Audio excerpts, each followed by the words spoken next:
আসসালামু আলাইকুম গাইস, কি অবস্থা, কেমন আছো? আশা করি সকলেই ভালো আছো। আমিও তোমাদের দোয়ায় আলহামদুলিল্লাহ অনেক বেশি ভালো আছি এবং সুস্থ আছি। সো গাইস, আমি এখন হাসপাতালে আসছি। আর গাইস, প্রতিদিন হাসপাতালে আসার কারণ তোমাদেরকে বলি। আমার বড় ভাইয়ের গতকালকে ছেলে হয়েছে, তো এই জন্যই বারবার আমাদেরকে হাসপাতালে আসতে হয়। আজকেও আমরা হাসপাতালে এসেছি কারণ আজকে এখান থেকে একটু বাজারে যাব। সো গাইস, আমরা এখন হাসপাতাল থেকে বের হয়ে বাজারের দিকে রওনা দিলাম। বাজারে যাওয়ার পরে আমাদের কিছু কাজ ছিল বাজারে, কিছু বাবুর জন্য কিছু কেনাকাটা করতে হবে। সো গাইস, বাজারে আসার পরে আমরা এখান থেকে বাবুর জন্য আমরা শ্যাম্পু, লোশন, তেল এবং স্যাভলন এগুলো কিনি। কেনার পরে গাইস আমাদেরকে প্যাক করে দেয়। সো গাইস, এইগুলো প্যাক করতেছিল, আর এখান থেকে আমার সাথে যে ছিল আমার চাচা, সে এরকম দোকানের সমস্ত যে বিলগুলো হয়েছিল সেই সমস্ত বিলগুলো দিচ্ছিল।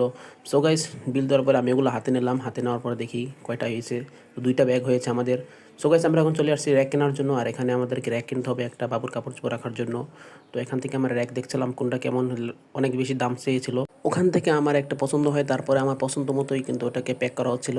এই যে ভাইটি আমাদেরকে সুন্দর মতো প্যাক করে দিচ্ছে। আর প্যাক করা হয়ে গেলে কিন্তু আমরা এইটা নিয়ে সোজা চলে যাবো বাসার দিকে। আর বাবুর জন্য একটা পটও কেনা হয়েছে। তো এখন আমরা বাসার দিকে রওনা করি, বাসার দিকে যাচ্ছিলাম। আর কি যে প্রচুর গরম গাইজ, গরমে তোমরা আমাকে দেখতে পারছো কি অবস্থা হয়ে গেছে, আমার পুরো শরীর একেবারে ঘামে ভিজা। সো গাইজ, ভিডিওটা এই পর্যন্তই। তোমাদের কাছে কেমন লাগলো অবশ্যই জানিও। আর আমাদের চ্যানেল নতুন হয়ে থাকলে সাবস্ক্রাইব করে দিও। আল্লাহ হাফেজ।